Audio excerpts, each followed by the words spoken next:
Minister General Bheki Cele to blow that whistle what was happening within IPID, where implicated Mr. McBride. Then when I submitted that disclosure to the then Minister Bheki Cele, subsequently my report was 28 April 2018. Then 25 May, the very same report ended up in the hands of Mr. McBride, which he got very upset with the content where the report was implicating him in particular and Mr. Paul O'Sullivan. Then in that report, Mr. McBride got so upset with me and he suspended me immediately because of that disclosure which I made to the minister. Then in September 2018, it was going to be my departmental hearing for what I was suspended for. That time on my hearing, it was 19 September 2018. Before my departmental hearing commenced, Mr. McBride arrived in the venue. It was in Sentin. He arrived at the venue, which it was a shock to all of us that what McBride is doing in the hearing, because he's the executive director. Then subsequently, Mr. McBride had a long chat with his legal team representing IPID. Then after that, my legal team were called in, and then they informed me that Mr. McBride is proposing a settlement agreement, that my hearing should not continue. He will withdraw all charges against me, then I should resign. So that is part of our confidential settlement agreement, which I accepted. So I left IPID after entering into that settlement agreement, where all charges Mr. McBride was charging me, he withdrew, then I entered into settlement agreement with the IPID. That's how I left IPID, Chair. So you deal, well, not in the same detail that you've not done verbally, but you reference that at paragraphs 29 and 30 of your statement. That's correct, Chair. So the effect of that settlement agreement was to sweep your whistleblower report under the carpet, is it? Yes, it was a negotiations. Then I had no choice than to accept the settlement agreement and walk away. Okay. And the alleged conduct of Mr. McBride was also then never inquired into or investigated?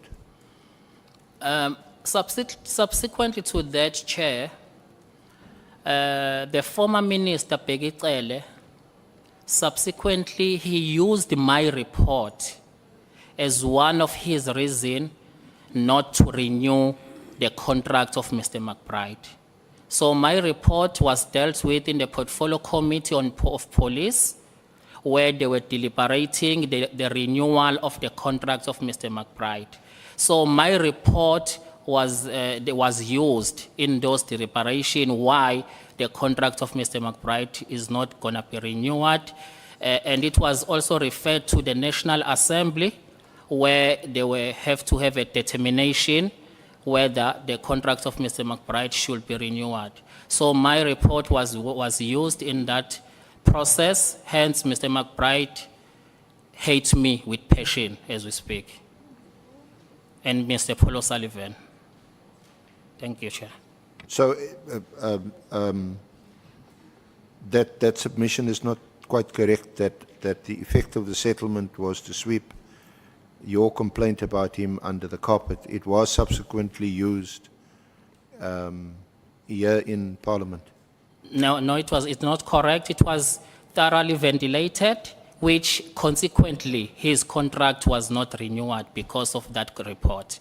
And up to the extent that there were even criminal dockets that were registered, 2 criminal dockets that were registered. One was opened by a former Hawks boss of Gauteng, General Mokoteti, I think it's that surname. He opened a case of treason because of that report. And then there was also another second docket where Mr. McBride and Mr. Paul O'Sullivan and Mr. Sissogo, who was currently at IDEC, they were implicated in that report. And Mr. Paul O'Sullivan and Mr. McBride, subsequently, they were arrested. And in that docket, it was then said the IO needs to get a racketeering certificate. Then up until now, I think it's lying dust there with the NPA. Up until now, there's nothing happening. But they were arrested and subsequently waiting for a racketeering certificate through my report against them. So there were criminal dockets. Subsequently, Mr. McBride contracts were not renewed because of that report, sir. And subsequently, did you make a more or a formal statement to the investigating officer of the police who was now investigating this matter? Yes, I'm a key witness in those dockets. I submitted a statement. And according to your knowledge, the matter is still pending? The matters are still pending. Can we now move on to your relationship with Minister Munu? And you'll see that in your statement from paragraphs 18 to 30 and also 34 to 39. With Mr. Nkabinde, the matters that you say are still pending, are they part of the information that you reported to the then minister? That is correct, Chair. Okay. Thank you, Honorable Chair. Now, you know by now, Mr. Nkabinde, that your relationship with Minister Munu has come under some scrutiny in this honorable committee in relation to your appointment as his chief of staff. Now, we rewind a bit to when you first met him. There were allegations that you assisted Minister Munu in relation to charges that were brought against him for defeating the ends of justice in relation to the murder of Xolani Nkosi. Do you recall that? Yes, I recall. Yeah. Can you recall what these charges were, and then subsequently what was your role? Thank you, Chair. It was around about a year of 2017 where we received a complaint from Minister Munu at IPID. Yes. We received a complaint from Minister Munu. In that complaint, Minister Munu was complaining about a progress of a murder case of Xolani. Xolani was one of his security detail while he was a premier. That the murder of Xolani, he's not happy with the progress. That there are always clues leading to the perpetrators, but the police are not taking that direction. And in fact, they now regard him as a suspect. So he said he feel that, or he suspect that there's an harassment by the police, which were the Hawks targeting him instead of pursuing the murder case. So he felt that there is something untoward the behavior of the police.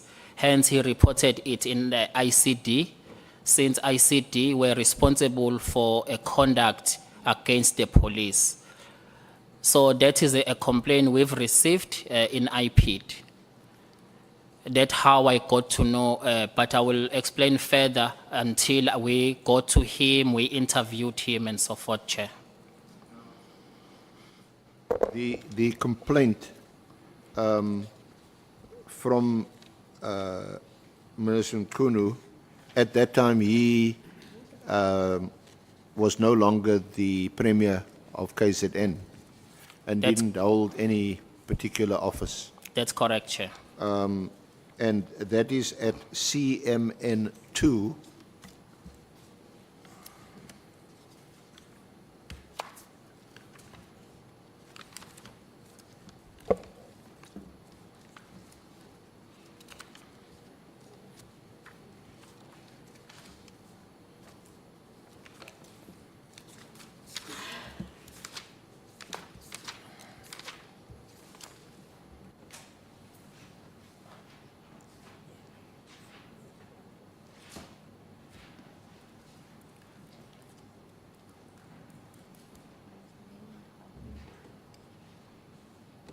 I found it, Chair. You found it? Yes.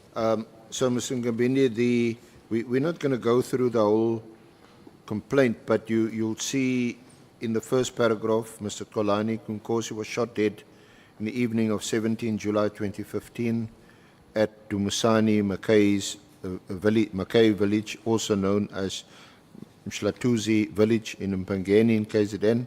He worked at the office of the Premier at the time, serving in the security unit. So at the time when Minister Nkunu was the Premier of KZN, That's correct, Chair. this occurred. The case was then opened, but if you can just go to towards the end of the complaint letter by Minister Nkunu, he says in the middle of the page, a senior police officer, Shlongwani, I'm not sure of his rank, was later assigned to the case. I learned he found no reason. The court collapsed the case and got to a fresh start on the docket. During the period, I learned that fresh efforts were underway to get me arrested. Shlongwani was subsequently removed and the case was taken over by the then Hawks. Apparently, the Hawks got to the same mission where I was viewed as a suspect and were keen on the arrest. They held a meeting with a private investigator at some point, after which they were to work together. Since then, there is silence on the whole investigation on the deceased. Key puzzles on this matter, which are a source of grave concern: the abandonment of the case around the identified and arrested suspects, including the suspected trigger puller at Josini and the manner in which the whole case has been handled up to now. Lack of progress on the investigation on the murder despite so many investigators and investigations. So it seems to be the case that Minister Nkunu was complaining about the lack of progress on the investigation. That's correct, Chair. We understood from his evidence that at the time the DPP had already decided not to prosecute the matter or to prosecute him in the matter. Chair, I think it's also important to elaborate the distinction because the DPP did not decline to prosecute a murder case. A murder case continued until the suspects were arrested and convicted and sentenced.